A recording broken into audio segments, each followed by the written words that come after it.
نحمده ونصلي على رسوله الكريم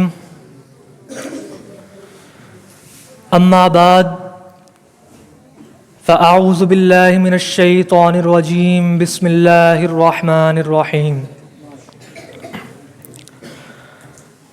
ما كان محمد أبا أحد من رجالكم ولكن رسول الله وخاتم النبيين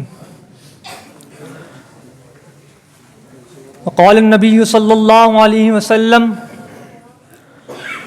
أنا خاتم النبيين لا نبي بعدي صدق الله العظيم.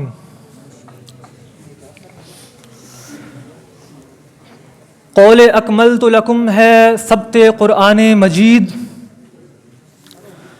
ہو گیا اتمام دین برذات ختم المرسلین.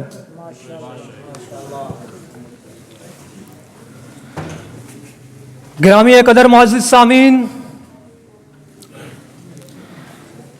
آج جس موضوع پر موقع سخن میسر آ رہا ہے وہ ہے امام الانبیاء سید الکونین سیدنا محمد الرسول اللہ صلی اللہ علیہ وسلم کی ختم نبوت. سامعین محترم، یہ بات محتاج دلیل نہیں کہ جب اللہ رب العزت نے انسان کی تخلیق کی تو اس کی ہدایت اور رہنمائی کے لیے اللہ تعالیٰ نے انبیاء و رسل کا سلسلہ شروع فرمایا. اس سلسلے کی پہلی کڑی مسجود ملائک سیدنا آدم علیہ السلام تھے، جبکہ اس مالا کا سب سے قیمتی اور سب سے آخری موتی آمنہ کا لال عبداللہ کا در یتیم سیدنا محمد الرسول اللہ صلی اللہ علیہ وسلم ہے. ذی وقار سامعین، یوں تو ہر نبی، ہر پیغمبر اپنے اپنے دور میں، اپنے اپنے زمانے میں، اپنے اپنے وقت میں اس دنیا اور اس زمین پر سب سے افضل، سب سے اعلیٰ،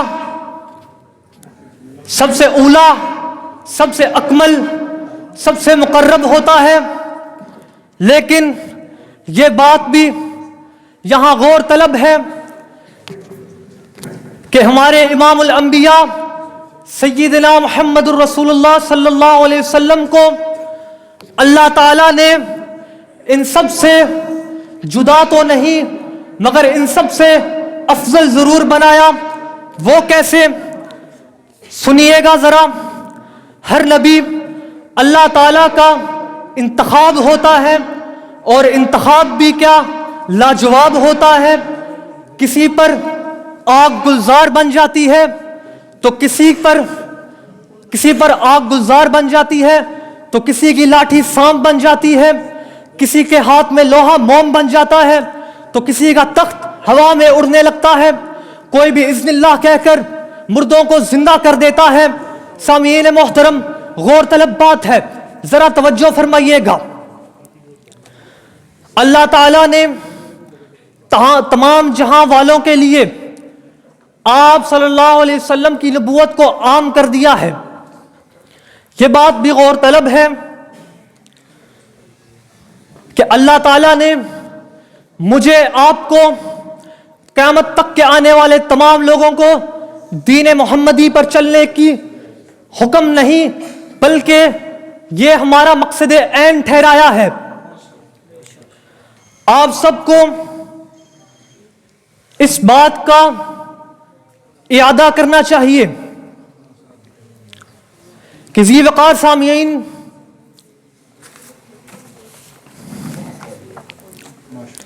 اس بات کا اعادہ کریں آپ کہ آپ نے اپنی زندگی، اپنی آنکھ کھولنے سے لے کر اپنی آنکھ بند کرنے تک خاص خالصتاً اللہ تعالیٰ